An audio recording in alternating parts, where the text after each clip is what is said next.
Hello, comrades, and welcome back to the Ushanka Show. Must go on! My name is Sergey, and I was born in the USSR. Здравствуйте, дорогие товарищи! В эфире программа Ushanka Show.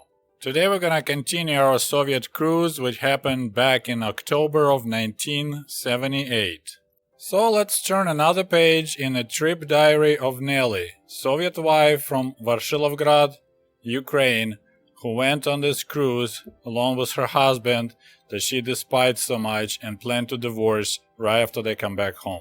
October 28, Dublin, Ireland. Actually, in Russian we say Dublin, and I believe Irish people say Dublin as well. It's only 8 o'clock in the morning, and we are already in Dublin. Pier shocked us. Everywhere was barbed wire. It looked more like a commercial port. So means for the containers, not for people. Buses that came to pick us up were extremely comfortable. They had carpeting and all the seats were covered with velour, that ribbed fabric. When we got off the bus, we found ourselves in some workers' district. Everything was dirty and it was raining. I saw a real live cat in the window. It looks like everyone is Catholic around here. I saw many churches around. People have very large families here, from 4 and more kids in each family. Everyone has freckles on their faces. Everyone dressed really well. Medical service is not free. As more you make at your place of work, as more you have to pay to a doctor. Less make, less you have to pay. Okay, so here I would like to kind of pause for a second and add my own side note, because this is a really interesting comment, that families are very large in Ireland and have from 4 kids and more. This is a big deal, and it really clicks with me because I remember, among all my friends, we had only one family, only one friend of mine that they had 3 kids in the families. It's 3 boys. Otherwise, I would say the rest of my friends that I knew, 50% is a single kid family. We're talking Kiev, Ukraine, and 50% maybe 2 kids. So, for example, usually families want to have a boy and a girl. So, I don't know, when they talk about the population in the Soviet Union was growing rapidly, because based on my experience, I don't see how it was possible, because everyone I knew had only 1 or 2 kid families. And actually that family that had 3 kids, they had a special benefits, they had free lunches in school, I think. We had to pay for lunches, small amount of money, but they got it for free because they had a large family of 3 kids. Okay, so now back to the diary. So after this district where the workers lived, they stop at some university town, she doesn't say what name, and right away she noticed that it's very pretty, everything is clean, got a lot of trees, and there's a nice mixture of ancient, old, and brand new buildings. So I'm interested what the university town they visited, but once again you see such a contrast. You got one district was dirty, and then another one, university town, a university college town that looks very nice. It's a left-sided traffic here, so it was very unusual. We visited the Cathedral of St. Patrick, and I was very, very impressed. Generally, Dublin looks okay, and despite of Stockholm, it's very crowded. There's a lot of people on the streets. People have meetings and speeches right on the streets. All you need to do is just stop by and listen, which is kind of interesting side note over there. Then it looks like they walked by some shopping area, because she writes down that very pretty shoes and a huge selection. By they, so the people who run the group, they didn't let us buy anything. Our curator, so a main person in charge of the group, said, you're gonna buy something in England and Dania, so Danish country, can't think how to say it in English. So they didn't let people buy anything. They give them this tiny amount of money, right? And then they say you can't buy it. You have $9 to spend in Ireland, and when they want to buy something, they say, nope, you shouldn't buy anything here. But it looks like Nelly managed to buy something. She wrote down, I purchased paint for £2. She doesn't specify what paint, but I think when the women back in the Soviet Union say they bought kraska, I think it usually means like hair color. So she bought some hair color for £2. Then she writes something really funny. And as she said, this is a really funny accident happened. We saw a nun who was getting ready to go swimming. So she was taking her clothes off. And I've never been in Dublin, so I'm not sure if there's like a public pool or maybe there's a river. So she said, my husband stopped and froze because he wanted so bad to see what she had on her dress, but he didn't see anything. So, yeah, there's the Soviet husband that definitely interested in females and even in nuns. October 29th, so that's the next day, they're still in Ireland. In the morning, we drank the most delicious kefir. I'm surprised right there. I guess they probably had like liquid yogurt, but because I didn't know in Ireland they had kefir. Then we had some oranges, some fruit salad with dried plums, chernosliv. There's another surprise. And then she writes, then I tried for the first time grapefruit, and I thought it was so disgusting.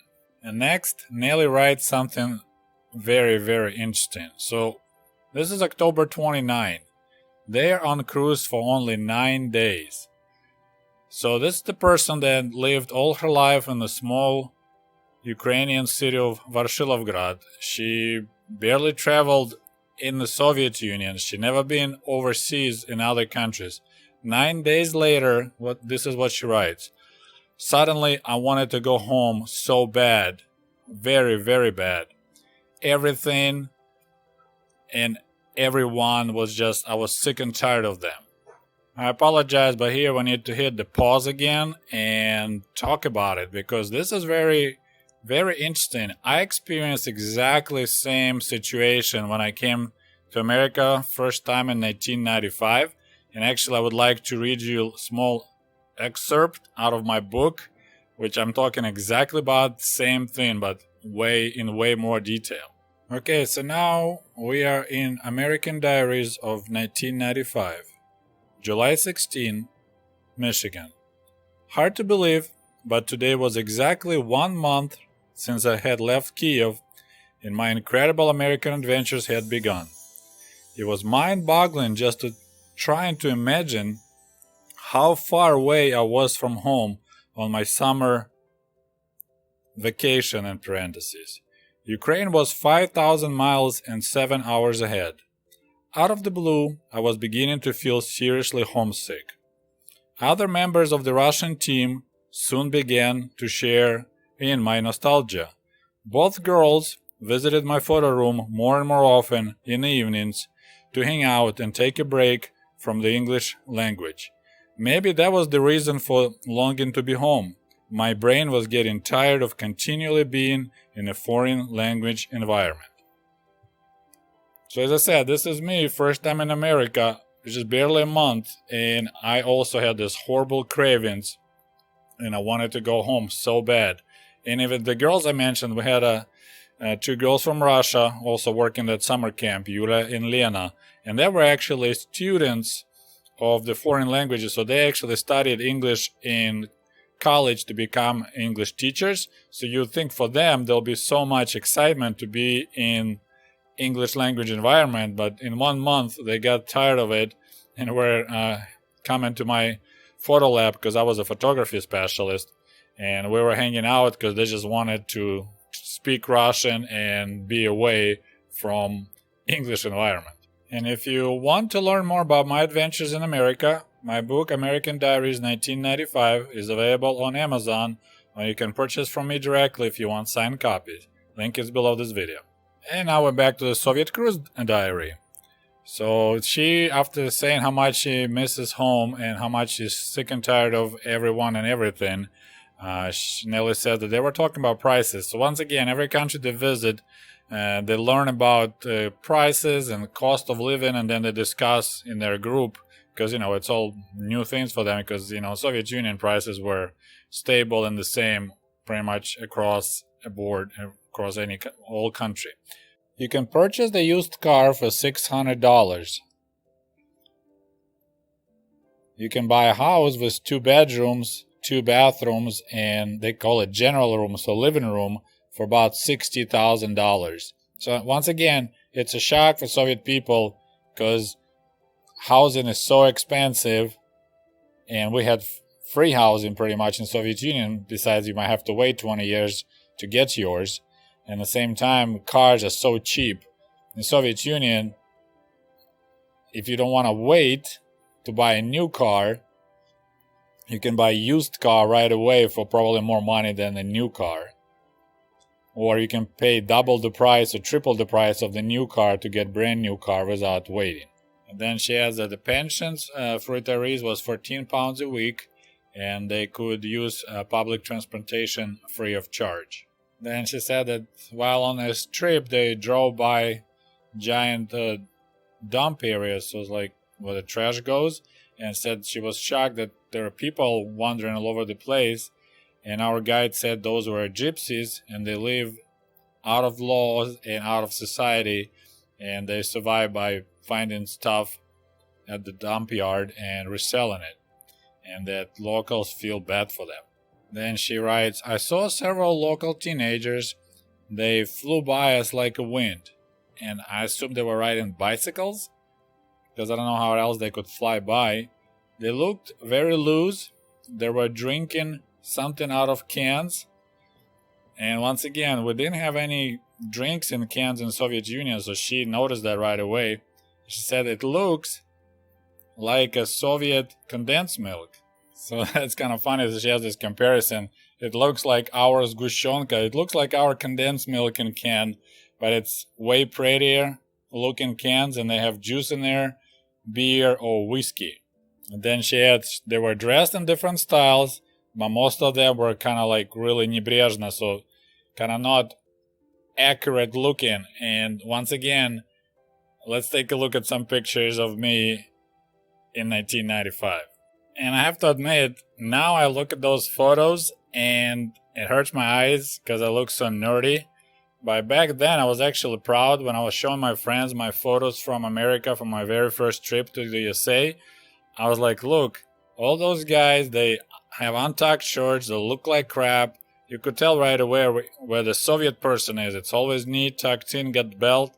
So for us, back then, in those good old days, the proper look was you need to be tucked in, and now, of course, it's my brain changed and my, I can't look at my own photos and it's just like, damn, it doesn't look good anymore. But back then, I was actually proud that I looked the neatest out of all that crew. And that was pretty much the end of the cruise diaries from Dublin, Ireland. And what she wrote then says, now I'm just laying on the deck, on chaise-longue, on his chair, and getting tan. So they're on the way from Dublin, Ireland to Marseille, France. Okay, comrades, I hope you guys enjoyed this video, and we'll talk to you soon. До свидания. Goodbye.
Hey, by the way, cool merch for cool comrades is available at the Ushanka store at teespring.com. And if you love my channel and would like to show your support, please click on the link below this video and become the patron of the Ushanka Show. For as little as $1, you can help us grow and create the new, interesting videos about the life in Soviet